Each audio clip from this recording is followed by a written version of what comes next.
Hey everybody, how's it going? Josh here, and today we're going to talk about Venom. So Venom came out about a week ago, and while it wasn't 100% critically received well, it's doing very well box office wise, especially overseas, which will probably guarantee its sequel if it wasn't already guaranteed by domestic box office. The reason why it's really interesting about the whole sequel is because we already pretty much know 99% sure that Carnage is going to be the villain, to the point where Carnage has already been casted in this movie, which came out a long time ago and people kind of forgot about it, and it came up again in the end credits scene stinger featuring Woody Harrelson as Cletus Cassidy. So a lot of people are excited for this movie, and a lot of people are not excited for this movie. A lot of people are hesitant because of the PG-13 rating it appears will most likely get with Carnage, and a lot of people, rightfully so in my opinion, believe that Carnage should not be in a PG-13 movie in a similar way that Deadpool should not be in a PG-13 movie. Just certain characters should get certain ratings for their films based on their personalities and characteristics. Especially for Carnage, who his whole thing is pretty much just killing people left and right, which, I mean, that's like giving Michael Myers a PG-13 movie. Like, it just doesn't work. Carnage is a really interesting character because not only is he Venom's most famous character, he also starts a very interesting line of offspring for Venom, which spans multiple decades, and it features the Life Foundation symbiotes, also Toxin eventually, who's his grandson more or less, and Mania. All these other symbiotes pretty much descend from Venom one way or another.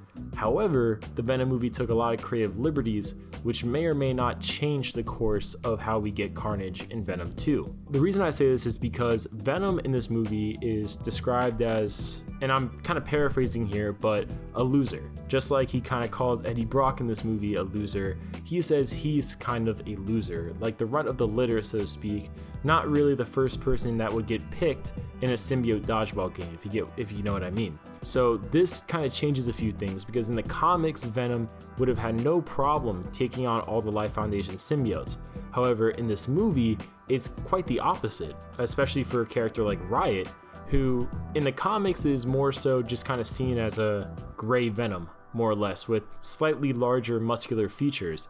In the film, however, Riot is called a team leader, more so kind of like an alpha in the pack. And this allows him to have, as Venom says, crazy shit you've never seen, which is in the form of minor shapeshifting abilities. So Riot makes a lot of weapons with the symbiote. This is something that's very characteristic of the character Carnage, which is why a lot of people, including myself, are starting to question if Carnage will actually be the offspring of Venom. This will actually kind of make sense a little bit, because in the Venom movie, they have put a lot of time into setting up the fact that Venom is an alien from the planet Klyntar. And they kind of set up the fact that the Klyntar want to invade Earth, or at least Riot and his pack of symbiotes wanted to invade Earth. However, Venom stopped them, and happy ending and all that stuff. So I wouldn't be surprised if symbiotes such as Carnage and Toxin and even Mania are not symbiotes that come from Venom, but instead symbiotes independent of Venom that come from the planet Klyntar.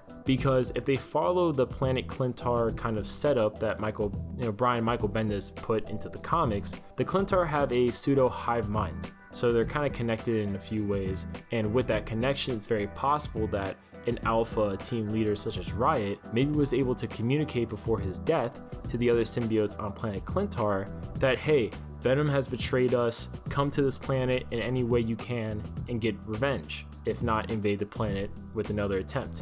So I wouldn't be surprised if actually Carnage is another team leader, based on, like I said before, how Riot was special in that way and able to make weapons. Comment below how you guys feel about this. I personally would not like this at all, just because a big part of why Carnage is the way Carnage is because as an infant offspring symbiote bonded to Cletus Cassidy's personality and demeanor is what twists Carnage. Like, Carnage was not inherently crazy and evil. Like, that's just because as soon as he was born and bonded with a human, the human he got happened to be Cletus Cassidy. I'm really curious to see how they will do Carnage, if not the offspring of Venom. It's still very possible they will make him the offspring of Venom. It's just that based on the creative liberties they've already taken with Venom's offspring, it wouldn't be surprising at this point, especially if Venom's supposed to be some sort of, runt of the litter.